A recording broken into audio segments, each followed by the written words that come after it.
Boa noite, prezados tutores presenciais e à distância. Boa noite, caríssimos alunos. Eu sou o professor João Batista e hoje na nossa teleaula número 4 vamos dar continuidade à disciplina Fundamentos de Economia, tratando de economia monetária. Faremos isso juntamente com o professor Lucas. Boa noite, professor Lucas. Boa noite, turma. Boa noite a todos os nossos colegas, nossos coordenadores do nosso curso, nossos tutores à distância, nossos tutores presenciais e principalmente a vocês, nossos alunos. Estou aqui para ajudar o professor João Batista na nossa aula de hoje e estou aqui no nosso chat para interagir com vocês, qualquer dúvidas ou comentários, estou à sua disposição para estar lhe auxiliando. Professor. Ok. Então, o tema de nossa aula hoje é economia monetária e vamos trabalhar os seguintes tópicos. Conceito e tipos de moeda é o nosso primeiro tópico. No segundo tópico, vamos trabalhar as funções da moeda. No terceiro, a base monetária e os instrumentos de controle. No quarto, a moeda e a taxa de juros. Vamos trabalhar a relação das duas. No quinto, o conceito de inflação. No sexto, as distorções provocadas por processos inflacionários. No sétimo, os tipos e causas de inflação. E vamos fechar a teleaula 4 trabalhando os indicadores de inflação utilizados no Brasil. Ok? Mas antes, como já de costume, nós pedimos à produção que realizasse um vídeo. Eu vou pedir ao professor Lucas para chamar esse vídeo. Professor, por favor. Muito bem. Preparamos para vocês uma enquete sobre algo que é muito importante na economia monetária. O que é moeda? Essa, então, é a nossa enquete de hoje e espero que vocês gostem do que foi preparado para vocês. Hoje o assunto faz parte do nosso dia a dia. Aliás, faz parte do cotidiano de pessoas do mundo inteiro. Falaremos hoje sobre a moeda. Vem cá, você sabia que muito antes de termos as moedas que usamos hoje, nas transações comerciais da antiguidade, já circularam peles, fumo, óleo de oliva, sal, mandíbulas de porco, conchas, gado e até crânios humanos? É verdade. Mas tudo bem, vamos deixar a conversa de lado e vamos saber o que as pessoas na rua falam sobre o tema de hoje, moeda. Olha só.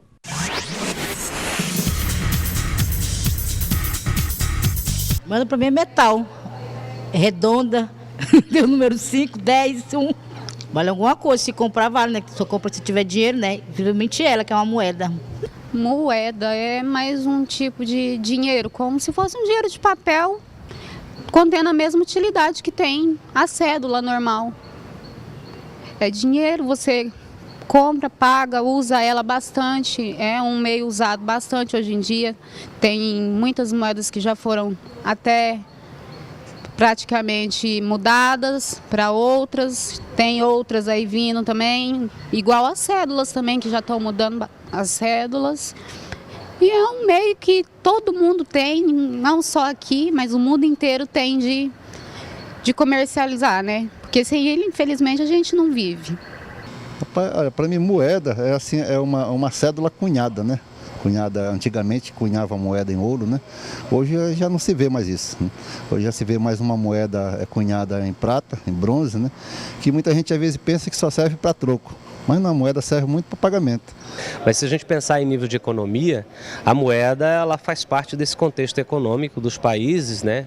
E ela é utilizada muitas vezes como status econômico de um país, ela é utilizada para você adquirir, né, coisas, adquirir móveis, imóveis, ou seja, a moeda acaba sendo uma espécie de energia, de combustível que movimenta o mundo. Em se tratando de moeda, a gente poderia parar para raciocinar hoje, mas vem cá, como é que seria o mundo se a moeda fosse única? Né? E nós já temos uma experiência com isso, por exemplo, a moeda americana, né? Ela teria uma grande vantagem. Mas e a moeda nacional?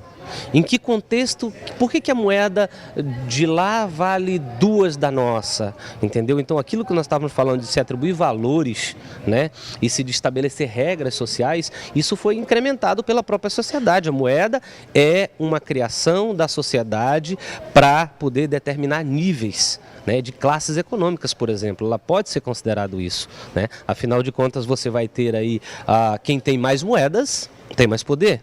E você pode situar a questão moeda sobre vários contextos, como eu falei para vocês, na área da saúde, você pode estabelecer a palavra moeda significando uma troca, né? Eu uso isso como moeda de troca. Você vai dar uma orientação para o teu filho e você vai pedir para o teu filho ficar em casa hoje à noite, mas você tem que ter uma moeda de troca. Então você vai e dá um celular para que ele pare de sair nos sábados à noite. Então você usou uma moeda de troca. Então, nesse contexto, você pode ver que a palavra moeda ela pode se apresentar sob vários aspectos. Moeda é o dinheiro que a gente paga, recebe, porque sem dinheiro ninguém pode fazer nada, comprar nem vender, né? A moeda tem que ser guardada, mas muito pouca, junta um pouco e troca por moeda e guarda cédula. Não guarda moeda que a gente fica sem troco no comércio. A moeda é a unidade de valor que representa algum bem, né? Algum meio de se fazer a troca entre as pessoas. Historicamente se criou a moeda para servir de meio de troca, ao invés de trocar mercadorias, usar a moeda como intermédio de troca. Tá vendo só como o tema de hoje dá o que falar? Tchau e até a próxima. Ok. Como pudemos notar, o vídeo foi bastante esclarecedor e moeda é um tema importante. E vamos tentar discuti-lo com a maior profundidade possível. Vamos iniciar então pelo conceito de moeda. Pois bem, moeda é todo instrumento que possibilita troca comerciais entre produtores e consumidores.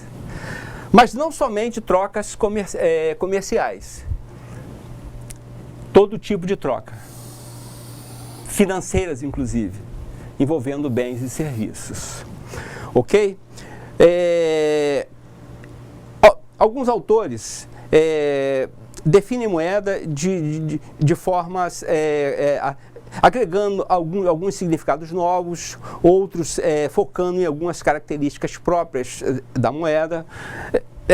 O Gonçalves, que é um dos autores que nós consultamos, considera a moeda como meio de troca e unidade de valor da economia.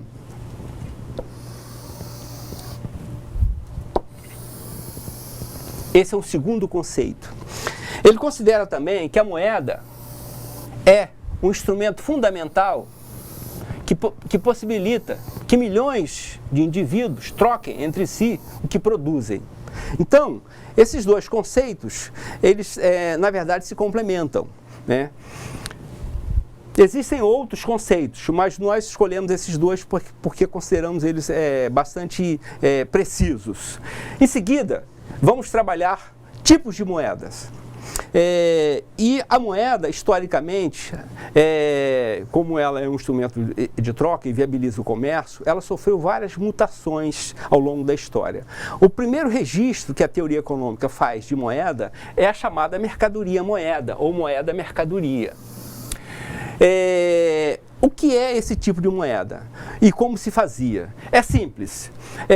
Normalmente se escolhia um determinado produto importante para a região, para a localidade onde se necessitasse, que tinha as seguintes características: escassez, ampla aceitação e durabilidade.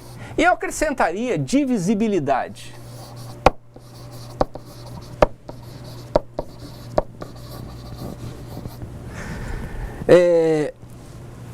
Essas diversas mercadorias assumiam esse papel. Exemplos: o sal. Daí a origem da palavra salário, porque o sal foi durante muito tempo um produto essencial em diversos mercados, principalmente na Europa, na Ásia. Enfim, a origem da palavra salário vem daí. O salário, ou seja, os salários eram pagos em sal. Porque o sal era a moeda utilizada. Peles de animais, ferro, cobre, etc. Então, veja que são vários tipos de produtos que eram escolhidos para assumir o papel de moeda. Então, esse tipo de moeda é a chamada mercadoria-moeda ou moeda-mercadoria. Um segundo tipo, aliás, antes de entrar no segundo tipo, esse processo de seleção natural da melhor mercadoria que assumisse o papel de moeda, acabou conduzindo ao uso dos metais preciosos, ainda dentro de mercadoria moeda. E, inicialmente, se usou o ferro, o bronze e vários outros metais conhecidos, né? Mas esses metais assumiram a primazia em relação às demais mercadorias, por exemplo, citadas anteriormente, em função da escassez, durabilidade, divisibilidade, portabilidade, homogeneidade, etc. Portabilidade aí no sentido de ser de fácil transporte, né? Para viabilizar o comércio a longas distâncias, por exemplo. Então, nesse processo de escolha do melhor instrumento ou do melhor metal para assumir a função da moeda, acabou conduzindo aos chamados metais nobres, que são o ouro e a prata. E a razão dessa escolha, dessa primazia dos metais nobres, se deu, além das outras características já citadas, principalmente em função do que a gente, eu e o Lucas, definimos como a necessidade de cunhagem. O que é cunhagem? Cunhagem é quando algum soberano de um determinado Estado nacional imprime a característica do Estado soberano na moeda. E essa característica tida, quer dizer, essa impressão é chamado de cunhagem. Então, o ouro e a prata tem possibilita a cunhagem de forma mais precisa, porque são metais mais nobres, digamos. A partir daí, o ouro e a prata não mais foram substituídos. Todas as nações passaram a adotá-lo como a mercadoria moeda por excelência, ok? Um terceiro tipo de moeda é a chamada moeda papel. E o que é a moeda papel? A moeda papel são papéis emitidos por casas de custódias, os atuais bancos, né, que certificavam que o possuidor tinha um correspondente depósito em metal impresso nesse certificado de depósito. Então, o conceito de moeda papel é exatamente esse. São papéis que representavam um determinado volume de metal nobre depositado nessas casas de custódia. Então, a partir de um determinado momento, é claro que isso foi ao longo dos anos, dos séculos, né? Os estados nacionais passaram ou tomaram para si a exclusividade da emissão, passando a impor legalmente o uso dessas moedas para efetuar pagamento e quitar dívidas. A razão disso, quer dizer, a imposição e o monopólio da emissão de moeda se deveu principalmente a uma causa, que é o seguinte: quer dizer, a imposição do monopólio da emissão por parte dos estados nacionais ocorreu em função de um descasamento entre o volume de certificados emitidos e o respectivo volume de depósitos em metais nobres, que trazia instabilidade para as transações econômicas. Então, repetindo, os estados nacionais intervieram no mercado exatamente para evitar essas instabilidades. Por quê? Esse descasamento do volume de certificados que circulavam em relação ao volume de depósito trazia instabilidade, porque até que ponto era crível, se podia crer que aquele certificado realmente tinha um lastro em ouro depositado na casa, na citada casa de custódia. Pois bem, esse tipo de moeda, o papel moeda, passa a ter o seu valor garantido não mais pelo lastro, mas pelo Estado soberano que imprime a sua marca nesse metal, na sua moeda. Ok? O tipo de moeda seguinte, a chamada moeda escritural, é uma moeda extremamente importante na época atual, na época contemporânea. Então, é a moeda da atualidade, digamos. Quais são as suas características? E aí eu peço que você se ligue nesse tipo de moeda. A gente vai citar as características. Existem muitas, mas nós destacamos as principais, eu e o professor Lucas. A primeira delas é que elas são emitidas pelos bancos comerciais. Essa é uma característica importantíssima. A segunda característica são de difícil controle por parte do poder público. Uma segunda característica importante. E a terceira característica importante que nós destacamos é que elas possuem um efeito multiplicador muito grande, que faz expandir o volume de moeda em circulação, às vezes até além do necessário, causando problemas na economia. Por exemplo, excesso de demanda, causando inflação, por exemplo. Então, a moeda escritural, ela tem várias características. Nós assinalamos essas três porque elas são importantes e caracterizam a moeda escritural. Pois bem, qual é o conceito de moeda escritural? Existem mais de um. Nós destacamos assim, de forma precisa, o conceito de moeda escritural. O conceito é o seguinte: ela é representada pelos depósitos à vista dos indivíduos e das empresas nos bancos comerciais. Esse é o conceito de moeda escritural, ok? Ou seja, são depósitos à vista feitos nos bancos comerciais. Bom, por que a gente diz que são depósitos à vista? Porque esses valores devem estar disponíveis para efetuar pagamentos e quitar dívidas. Sempre. Ou seja, o detentor de um determinado volume de moeda escritural num banco qualquer pode efetuar qualquer pagamento porque o valor está disponível para ele. Ok?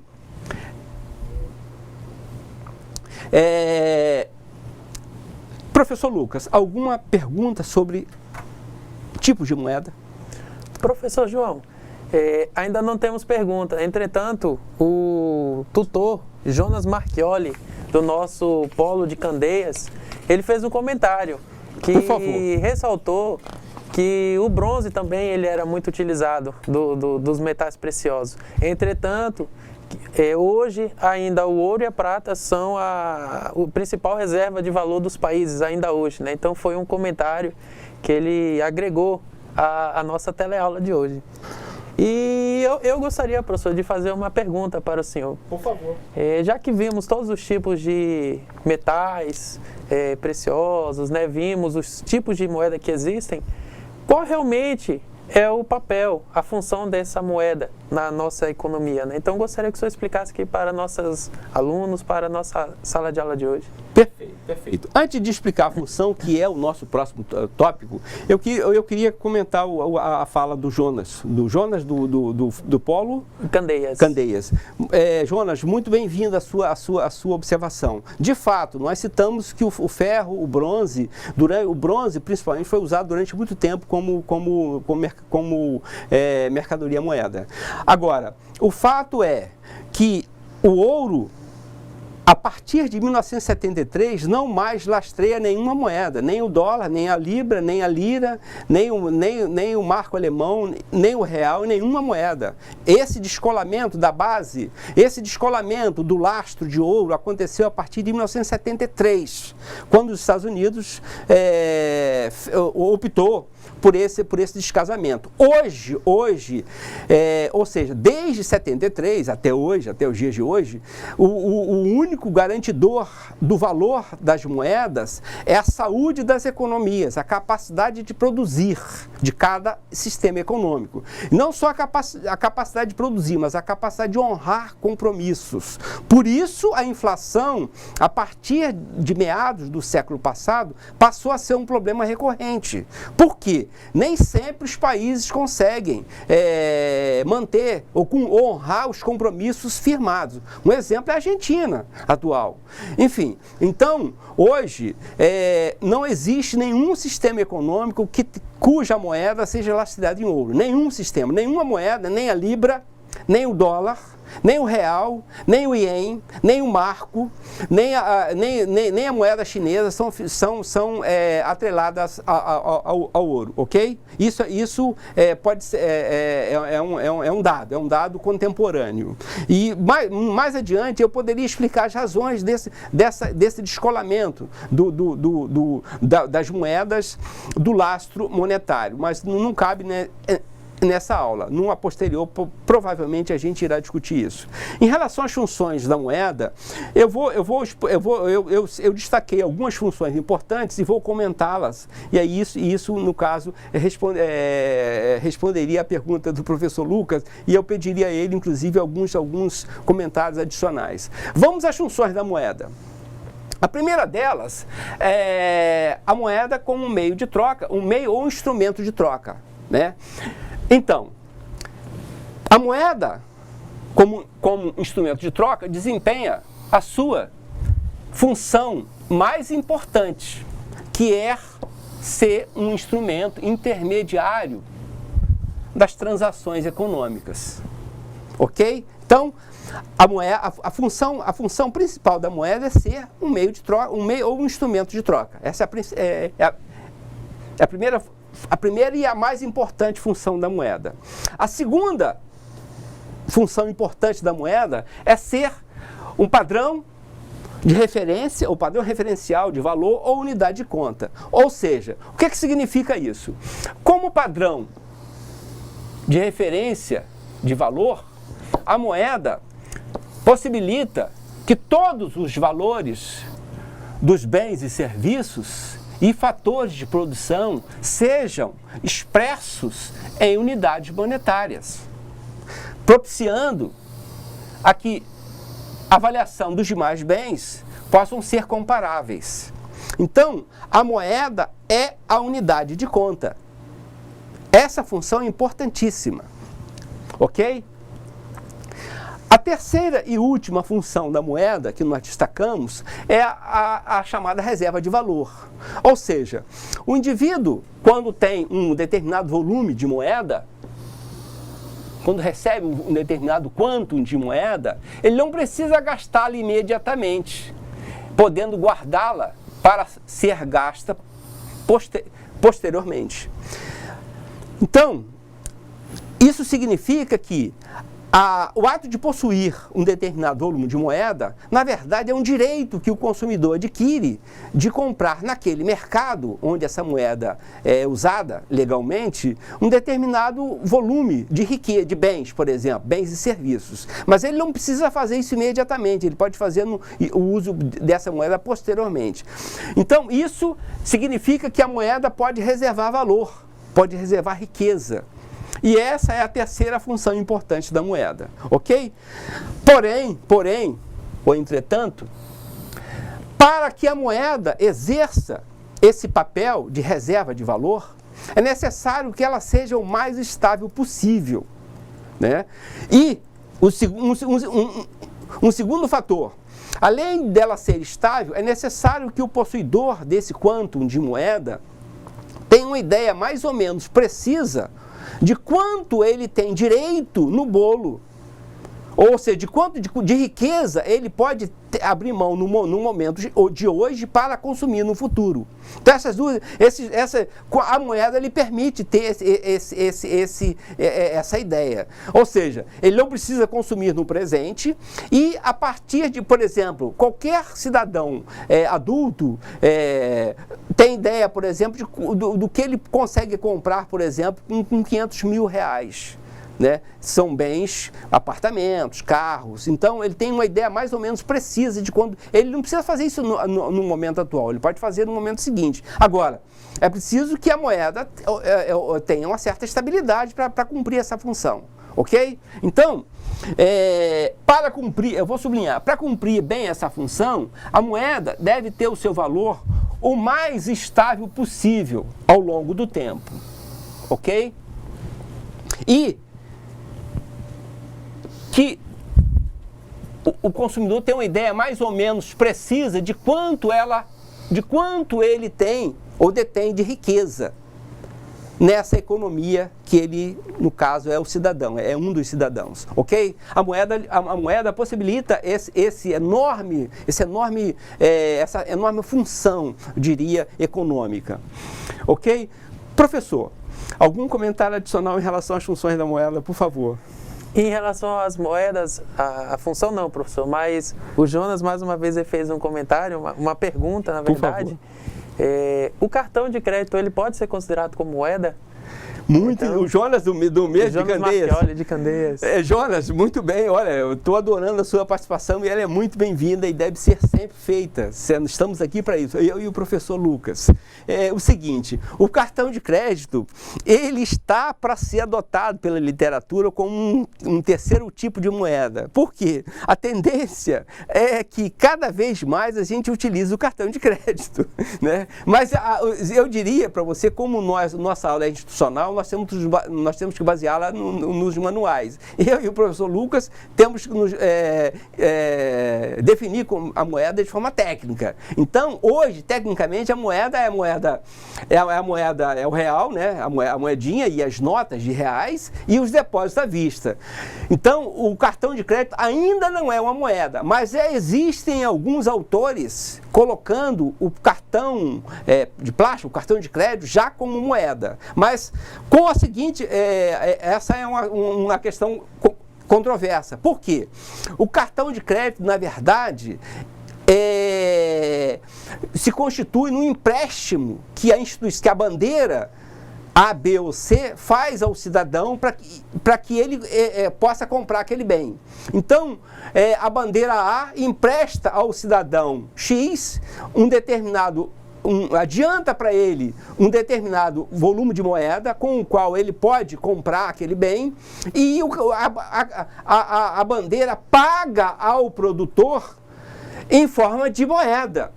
Então aí, ou a bandeira vai pagar em depósito à vista ou no caso do Brasil, em reais. Então, tecnicamente, o cartão de crédito ainda não é moeda, mas brevemente será. Porque ele está muito presente na vida dos indivíduos contemporaneamente, ok? Mais alguma pergunta, professor? Teve uma pergunta aqui do Elício, daqui da nossa zona norte de Porto Velho.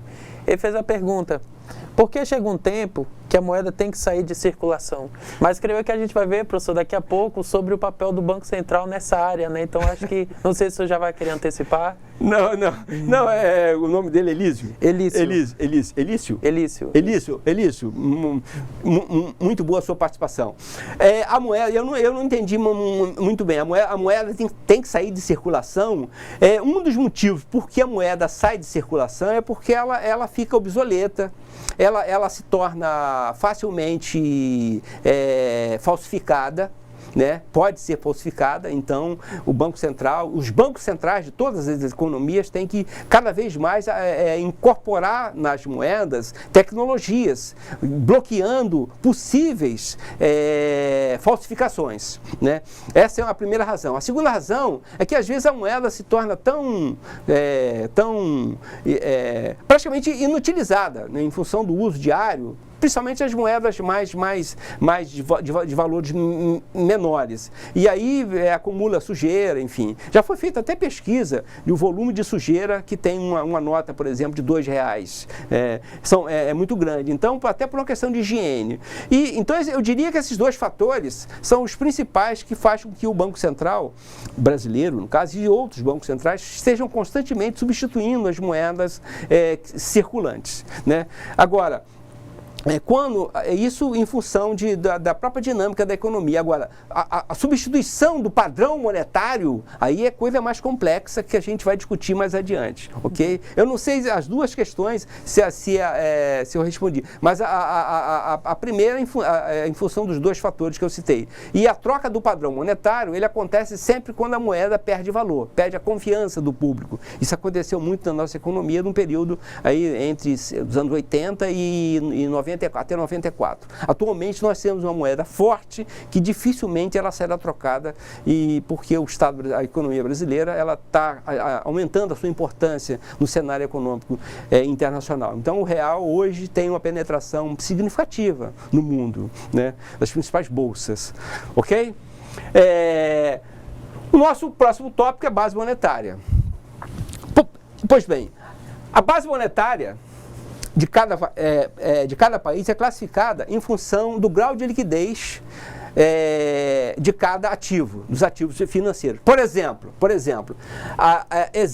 então a base monetária ela é definida em função da liquidez dos ativos. Existem vários ativos financeiros, ou vários ativos monetários, que significam haveres.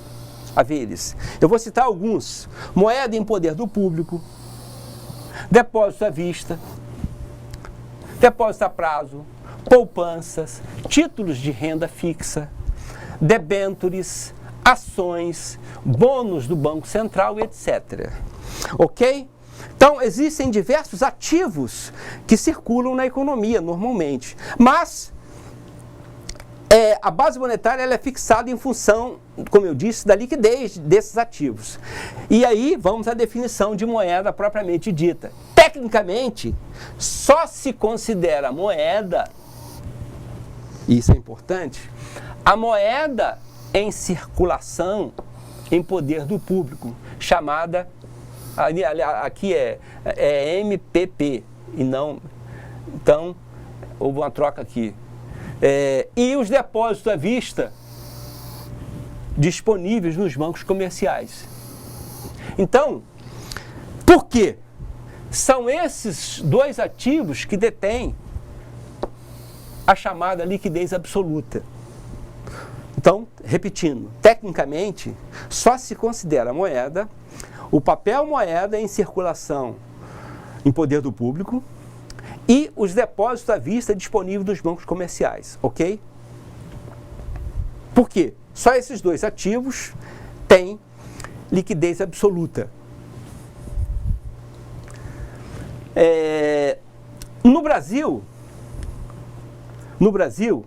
a base monetária ela é equivalente ao total de oferta monetária. E matematicamente, ela pode ser representada com a seguinte expressão: M1 é igual ao papel moeda em poder do público, aqui também está papel moeda em poder do público, e os depósitos à vista nos bancos comerciais. Então, moeda no Brasil, a base monetária é composta de M1, que por sua vez é composto pelo papel moeda em poder do público, mas os depósitos à vista nos bancos comerciais. Ok? Sendo que M1 é a base monetária, PM é a papel moeda em poder do público e o DVBC são os depósitos à vista dos bancos comerciais. Ok? Eu e o Lucas assinalamos também um outro tipo de ativo muito usado na economia, chamado quasi-moeda. As quasi-moedas são ativos financeiros que, além de um volume muito grande de circulação na economia, eles têm uma facilidade muito grande para serem convertidos rapidamente em moeda. Por isso, não são moedas, mas são chamados quasi-moedas, né? Então, eles têm características peculiares. Nós citamos alguns exemplos. Não citamos alguns exemplos. Aliás, poupança, citamos sim. Poupança, títulos públicos, alguns títulos públicos privados, letras de câmbio e poupança. São facilmente, o indivíduo tem um volume X de poupança, por exemplo, R$1 milhão, ele não pode chegar numa loja, eu quero comprar um carro, vou pagar em poupança. Ele não pode fazer isso, ele tem que sacar, ele tem que transferir a poupança para a conta corrente e aí sim efetuar o pagamento. Por isso poupança não é moeda, porque você não pode pagar um carro com poupança, você tem que transformá-lo em moeda para poder pagar. Percebe a diferença? Então a mesma coisa é depósito a prazo, títulos alguns títulos públicos ou letra de câmbio. Todos têm que ser transformados em real para aí sim você efetuar a compra do bem, ok? Ou seja, para que ele possa ter liquidez absoluta. Aliás, o conceito de liquidez tem a seguinte função. Se baseia numa ideia simples. Um líquido pode tomar qualquer forma. A forma de uma garrafa, a forma de uma bandeja, a forma de um cone. Liquidez vem daí. O bem que pode ser transformado em qualquer coisa. Então, se eu tenho 100, por exemplo, 100 mil reais, eu transformo esses 100 mil reais em qualquer coisa, na hora, imediatamente. Então, liquidez é isso, é a capacidade de se transformar em qualquer outro, ou tomar qualquer outra forma que se queira. Por isso, a moeda e os depósitos à vista são ativos que possuem liquidez absoluta. Em seguida, vamos entrar em instrumentos de controle da base monetária. Professor Lucas, alguma pergunta sobre base monetária? Não, professor, ainda em relação à base monetária, está tranquilo. Ok. Então, a principal função do Banco Central é controlar a base monetária. E por que o Banco Central faz isso? Então, vamos à principal função do Banco Central. É adequar o volume de moeda às reais necessidades da economia, de modo que não haja nem excesso, nem escassez de moeda, ok? E o Banco Central faz isso através dos chamados instrumentos clássicos de controle da base monetária, que são, na verdade, 4 instrumentos. O primeiro deles é o controle da emissão. O segundo é a fixação dos chamados recolhimentos compulsórios. O terceiro são as operações de redesconto. E, por último, as operações de mercado aberto. Eu acho que nós vamos definir cada um deles. Não, então eu vou dar uma dica. O controle da emissão é a própria emissão. O volume de moeda que circula, de reais, né, ele é definido pelo Conselho Monetário Nacional e executado pelo Banco Central. Então, você emite ou não emite. Ok? O segundo instrumento é o chamado depósito ou recolhimento compulsório. Ou seja, esse instrumento ele é criado fundamentalmente para controlar a chamada moeda escritural. Ou seja, os bancos, todos os bancos, né, recebem um determinado volume de depósitos dia, por exemplo. Então, sei lá, R$1 milhão de depósito à vista. E aí o Banco Central não permite que esse banco empreste todo esse volume de depósito à vista. Ele diz, olha, você pode emprestar 70% disso. Nesse caso, a taxa de recolhimento compulsório vai ser 30%. Por quê? Porque se o Banco Central, se esses bancos emprestarem o total desse volume de depósito, a base monetária vai se expandir muito, porque R$1 milhão vai se transformar em 2 milhões, em 3 milhões, em 4 milhões, e você aumenta muito a base monetária. Então, o objetivo do recolhimento compulsório é controlar o volume de empréstimos que os bancos comerciais podem fazer. O terceiro, as operações de redesconto, é basicamente o seguinte: todos os bancos têm que fazer uma compensação diária das entradas e saídas do banco, diariamente. Tudo que entrou, tudo que saiu, e o banco tem que fechar no azul. Se ele fechar em vermelho, ele não é permitido. Então, o Banco Central entra em contato com a direção do banco. Escuta, o que houve? Tivemos uma saída muito além de entradas. Então, o Banco Central fornece um empréstimo a esse banco instantâneo, diário para que o banco feche no azul e no dia seguinte ele compense esse déficit diário que ele teve. Isso são as operações de redesconto. São empréstimos que o Banco Central faz, ou outros bancos, às vezes o banco não recorre ao Banco Central, recorre a outros bancos grandes, por exemplo, e aí ele paga por isso. Isso são as operações de redesconto. Agora, as operações de mercado aberto são basicamente o seguinte: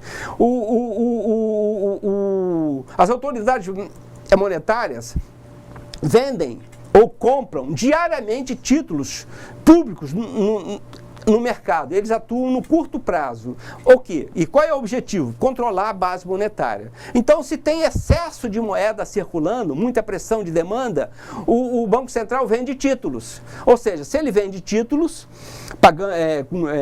por exemplo, por um período de curto prazo, ele coloca papel, coloca títulos públicos que não é moeda e retira a moeda. Então, ele encolhe a base monetária. Se tem moeda de menos, tem escassez de moeda, ele coloca a moeda e retira títulos. Então, isso, na verdade, são operações de mercado aberto. Ok? Vamos entrar no próximo tópico, que é moeda e taxa de juros. Pois bem, a base monetária corresponde, como nós já dissemos, à totalidade dos meios de pagamento em poder do público, mais as reservas dos bancos comerciais, como nós já dissemos. Pois bem, a sua expansão ou a sua contração significa um aumento ou redução do poder de compra da população, respectivamente. Então, a gente pode concluir daí que o controle da base monetária é fundamental para a saúde da economia. Então, o controle da base monetária representa o poder de controlar a demanda agregada da economia e, consequentemente, possibilita um certo controle sobre a inflação. Mas a questão é, de acordo com o nosso título, qual a relação da base monetária com a taxa de juros? É o que a gente vai ver a seguir. Então, presta atenção. A taxa de juros é o preço do dinheiro, é o preço da moeda, ok? Quando o governo deseja controlar a taxa de juros, ele tem que controlar, tem que fazer isso mediante um aumento ou diminuição da base monetária. Por quê? Porque muito dinheiro circulando, a gente já viu na nossa teleaula 2, significa uma oferta de moeda muito grande. A tendência do preço da moeda é cair. O contrário, pouco dinheiro circulando significa uma oferta de dinheiro aquém da demanda. A tendência é a taxa de juros subir. Ok? Então, as autoridades fazem esse controle da taxa de juros controlando a base monetária. Simplesmente. Então, sempre que o governo estimula a expansão da base monetária, há uma tendência de redução da taxa de juros. Ou seja, expandiu a base monetária, tem uma tendência de queda na taxa de juros.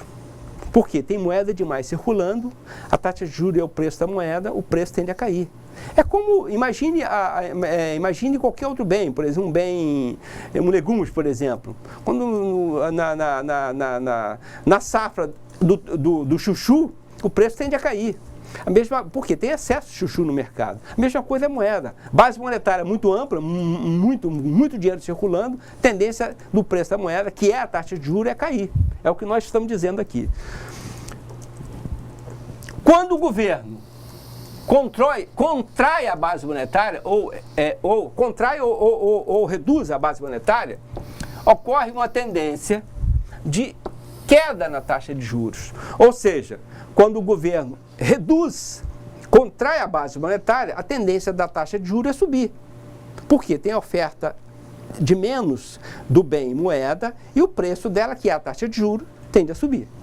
Ok? A gente viu isso quando estudamos mecanismo de preço. Lembra das bananas, das laranjas e das maçãs, que o professor Lucas explicou muito bem? Acontece também no caso da moeda. Deste modo, o controle da taxa de juros possibilita ao governo administrar a demanda agregada e por consequentemente, a taxa de inflação, que é o nosso próximo assunto, ok? Pois bem, vamos começar com o conceito de inflação. Inflação é um aumento contínuo, permanente e generalizado do nível geral de preços, ok? Definição de inflação. A inflação corresponde a uma perda equivalente no poder de compra da moeda. Então, a inflação é um problema político, social e econômico. Por quê? Nós vimos que quem detém moeda detém um haver público, ok? Distorções provocadas por processos inflacionários. A primeira delas é sobre a distribuição de rendas, a segunda sobre o balanço de pagamento, a terceira sobre o mercado de capitais, a quarta sobre o crescimento econômico e a quinta sobre desenvolvimento econômico. Vamos comentar rapidamente alguns deles. Efeitos sobre a distribuição de renda. Reduz o poder de compra, o poder aquisitivo das pessoas que vivem de rendas fixas. Essa é a principal distorção. Efeitos sobre o balanço de pagamentos. Desestimula as exportações e, obviamente, faz com que provoque um desequilíbrio no balanço de pagamentos. De acordo com o que a gente verá, aliás, no tema da nossa aula, da nossa quinta aula. Efeitos sobre o mercado de capitais. Desestimula a aplicação no mercado primário de ações, reduzindo a possibilidade de financiamento de projetos empresariais em novos investimentos. Efeitos sobre o desenvolvimento econômico. Efeito ou distorções, né? Gera expectativas pessimistas dos empresários em relação ao futuro da economia, levando essas incertezas, desestimulam novos investimentos produtivos, levando a economia a uma recessão. Ok? Tipos e causas de inflação. Nós assinalamos alguns. O primeiro deles é a inflação de demanda. A inflação de demanda é um processo proveniente do excesso de demanda em relação à oferta de bens e serviços. Nós já vimos isso de forma bastante pontual em aulas anteriores, mas nós voltaremos a comentar isso nas atividades, porque a atividade de hoje está relacionada.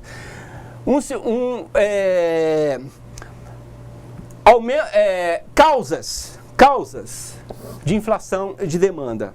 Aumentos salariais acima dos níveis de produtividade. Expansão dos gastos públicos acima dos níveis de arrecadação. Expansão do volume de crédito disponível sem uma correspondente expansão da oferta de bens e serviços. O segundo tipo de inflação, a inflação de custos. Esse tipo de inflação ele tem origem no lado da oferta e ocorre quando há aumentos dos custos de produção, sendo esses custos repassados para os preços finais dos bens e serviços. Essas são as chamadas inflação de custos. Causas da inflação de custos. Nós assinalamos 4. Aumento na taxa de juros, desvalorização cambial, aumentos salariais acima dos níveis de produtividade do trabalho e aumentos na carga tributária. São causas típicas de inflação de custo. Inflação inercial. Inflação inercial, ela se origina nos mecanismos de indexação da economia. A indexação faz com que os preços, salários e câmbio e ativos financeiros sejam reajustados automaticamente, gerando inflação. Então, a inflação inercial é como se ela se retroalimentasse. Por último, a chamada inflação estrutural, que ela foi muito estimulada, esteve muito em voga nos anos 60 e 70 do século passado. Principalmente porque ela passou a ser associada à estrutura dessas economias, que em função de um crescimento muito rápido, elas apresentavam as seguintes causas. Por exemplo, falhas estruturais causadoras de inflação, tais como a inflação é inevitável para países que crescem muito rápido. E aí tem a famosa curva de Phillips, que faz uma relação entre a taxa de desemprego e inflação.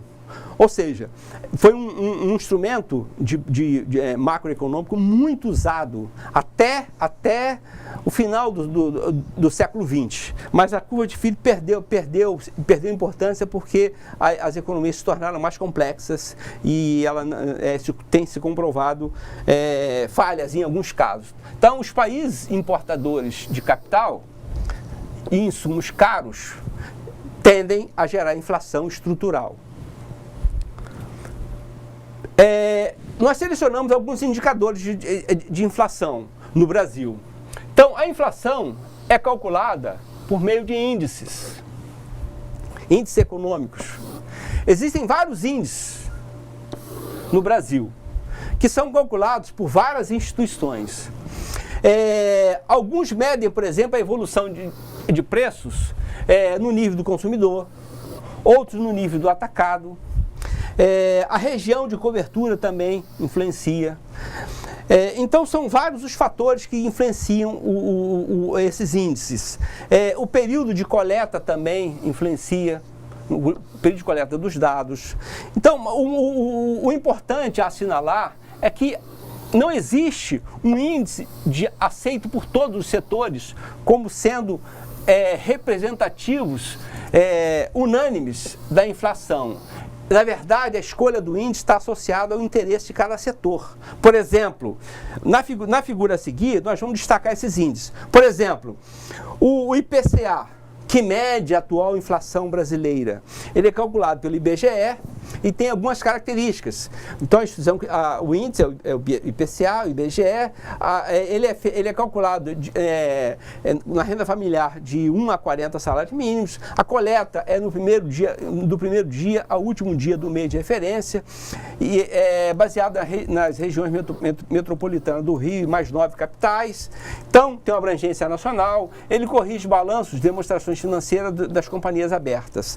Temos vários outros índices, o INCC, do IBGE, que tem outras metodologias que variam, por exemplo, de 1 a 8 salário mínimo, não de 1 a 40. Também o período é igual, as regiões também são iguais, baliza reajustes salariais. E destacamos também o índice da FIPE, né, calculado pela USP, que varia também de 1 a 20 salários mínimos, o período é igual, a cidade, a região de coleta de dados é a cidade de São Paulo, e ele reajusta principalmente contratos e deflacionamento de contratos financeiros e de capitais. Por último, o DIEESE, né, que tem um universo de pesquisa de 1 a 30 salários mínimos. Veja que a metodologia de abrangência que diferencia mais. O período é o mesmo, a região também é São Paulo, e ele baliza acordos salariais. Eu acho que nós assinalamos mais alguns.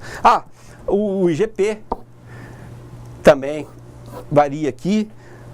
O IGPM também, que é um índice muito conhecido, também varia, muito próximo. E o IPA, que é também da Fundação, que varia, cobre o atacado. Embora as referências também mudam. Então, são vários os índices cada setor adota o índice mais adequado aos seus interesses, a sua dinâmica própria, de acordo com o seu setor.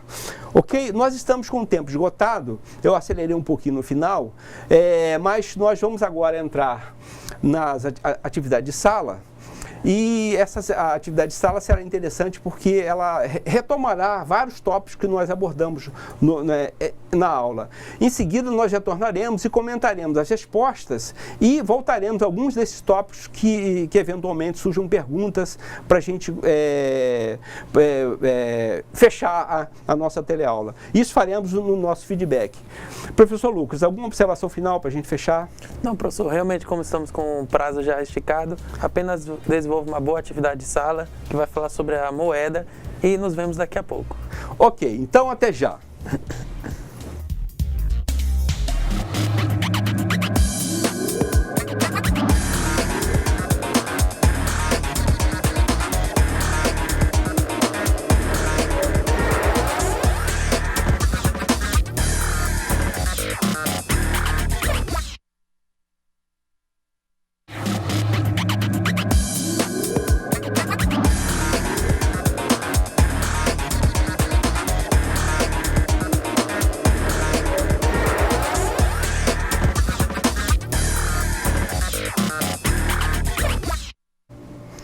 Ok, caros alunos, estamos de volta para a gente, no feedback, né, comentar as questões propostas. Vocês fizeram as atividades, leram o texto?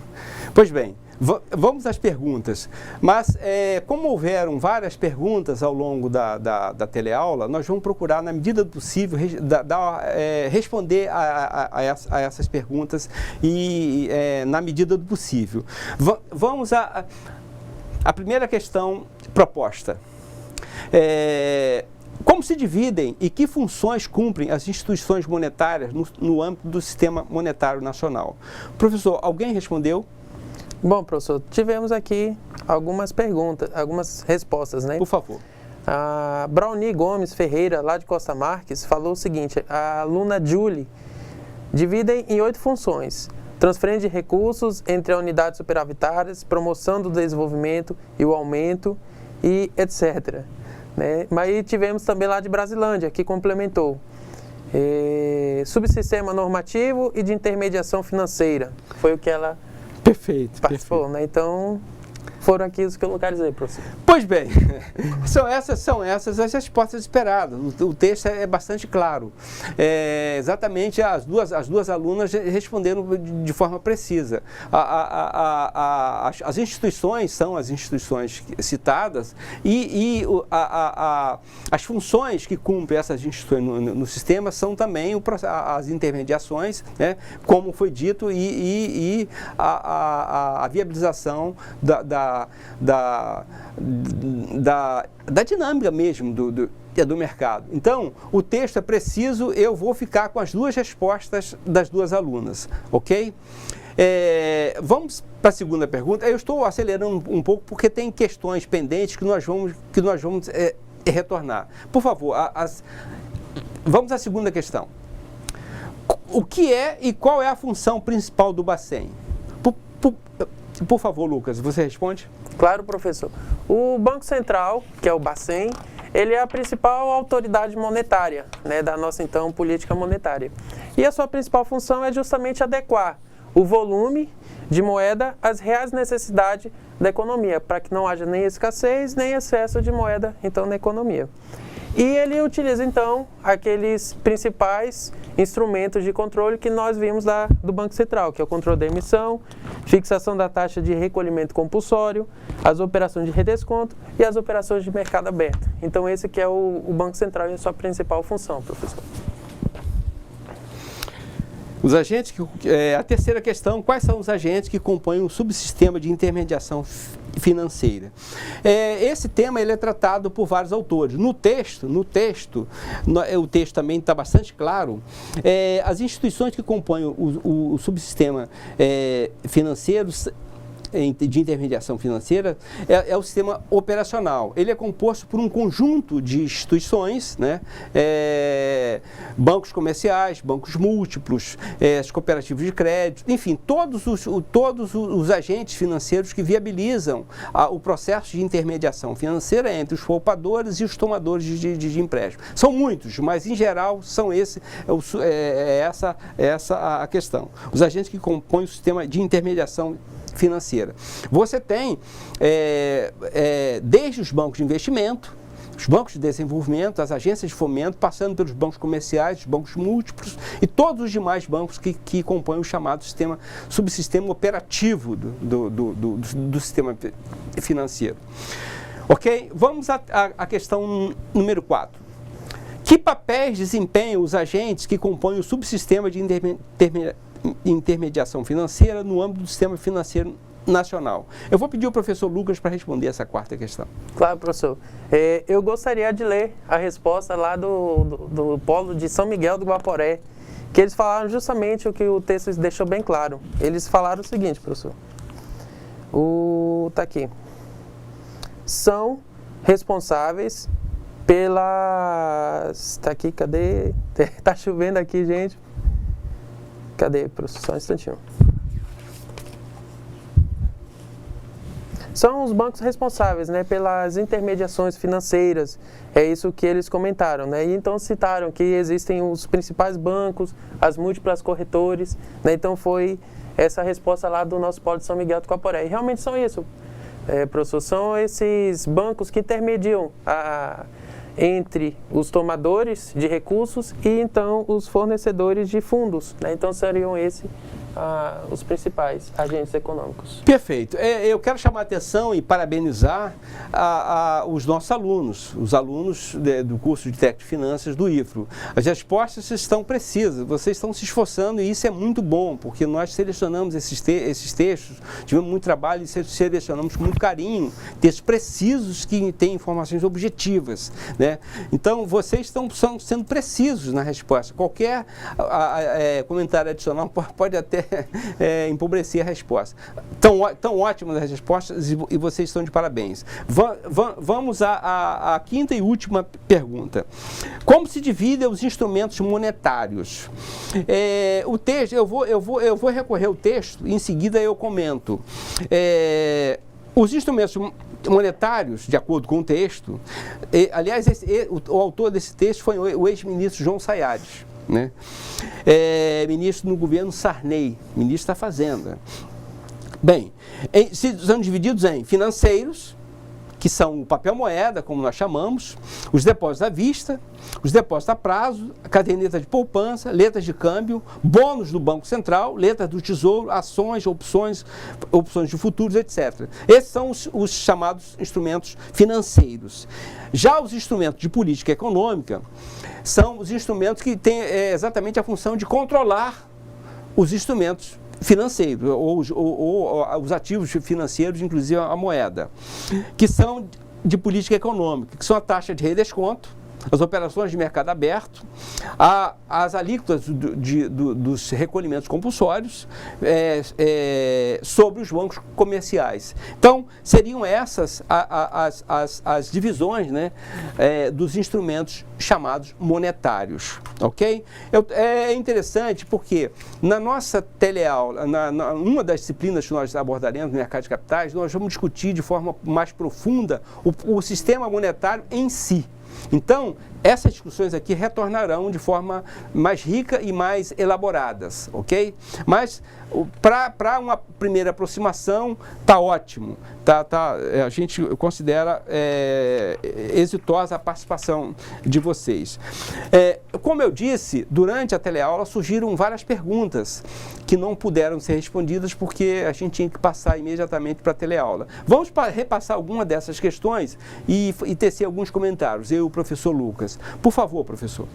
Professor, tivemos uma pergunta da Sherla, ainda lá do Polo de Ariquemes, em relação à moeda. O cheque é um tipo de moeda? Sherla, muito boa a tua pergunta. O cheque não é um tipo de moeda. Por quê? O cheque é simplesmente um instrumento oficial, institucionalizado, que permite você movimentar a moeda, que é o depósito à vista. Veja que o cheque permite ao seu detentor, se ele for o portador, ir ao banco e sacar um determinado, o valor do cheque que está disponível naquele banco. Então a moeda é o depósito à vista, não o cheque. O cheque representa o depósito, ok? Então o cheque não é moeda, por favor. A moeda é o depósito à vista, ok? Bem, antes de passar para a próxima, professor, só gostaria de parabenizar também o pessoal de Colorado, que eu acabei não lendo a resposta da primeira pergunta, mas bateu junto com a resposta, então não poderia deixar de passar, professor. Ok, E maravilha. a outra foi o Jonas, lá do Polo de Candeias, e que ele falou o seguinte: como é que se faz a emissão da moeda? Não pode faltar, nem emitir, muito por causa da inflação. Tem alguma regra para isso, professor? Muito interessante a tua pergunta, Jonas.